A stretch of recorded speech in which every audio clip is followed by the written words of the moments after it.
আসসালামু আলাইকুম। ওয়ালাইকুম আসসালাম ওয়া রাহমাতুল্লাহি ওয়া বারাকাতুহু। অসংখ্য ধন্যবাদ ভাইজান আপনাকে কথা বলার সুযোগ করে দেওয়ার জন্য। তো ভাইজান, সর্বপ্রথমে জানতে চাচ্ছি আপনি কেমন আছেন? ইনশাআল্লাহ আলহামদুলিল্লাহ ভালো আছি। যাক, আল্লাহ পাক আপনাকে ভালো রেখেছে। তো ভাইজান, যেহেতু আপনি বাংলাদেশের একজন সচেতন নাগরিক এবং একজন সাহসী মানুষ, সেক্ষেত্রে এই বিষয়টি আপনার কাছ থেকে জানতে চাচ্ছি যে নির্বাচন হবার পরে অনেকেই বলছে এই নির্বাচনটি সুষ্ঠু হয়েছে। তো এই নির্বাচন সুষ্ঠু হবার পরে আমরা দেখতে পাচ্ছি মাঝে মাঝে একটু খবরও পাচ্ছি যে জামাত কর্মীদের বাড়িতে, ঘরে এবং ব্যবসা প্রতিষ্ঠানে হামলা করা হচ্ছে। তো ভাইজান, আপনার কাছ থেকে একটি বিষয় জানতে চাচ্ছি, এই সুষ্ঠু কাজের ভিতরে অসুষ্ঠু কাজটি আসলে কেন হচ্ছে?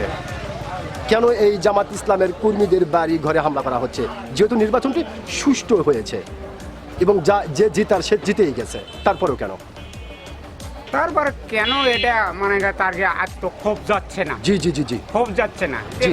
আমরা তো ওই আমিও একজন জামাতের ভোটার। জি জি জি সেখানে আমি ভোট দিয়েছি, সারা দেশব্যাপী তারেক জিয়া জয়লাভ করেছি। জি জি জি কিছু বিচ্ছিন্ন ঘটনা থাকতেই পারে, হ্যাঁ, এটা থাকতেই পারে। জি জি জি এখন তারা যদি নিজেকে নিজে শান্ত মনে করে, তারেক জিয়া ফখরুল এরা তো বলেছে যে কোনো হামলা অত্যাচার করেন না। জি জি জি জি তারা যদি করে এটা তাকে এটা ব্যক্তিগত শক্তি দেখাতে চায়। জি জি জি জি জি অসংখ্য ধন্যবাদ ভাইজান আপনাকে। আপনি সত্যিকারের একজন সাহসী মানুষ, আপনি কিন্তু আপনার সাহসিকতার পরিচয় দিয়েছেন।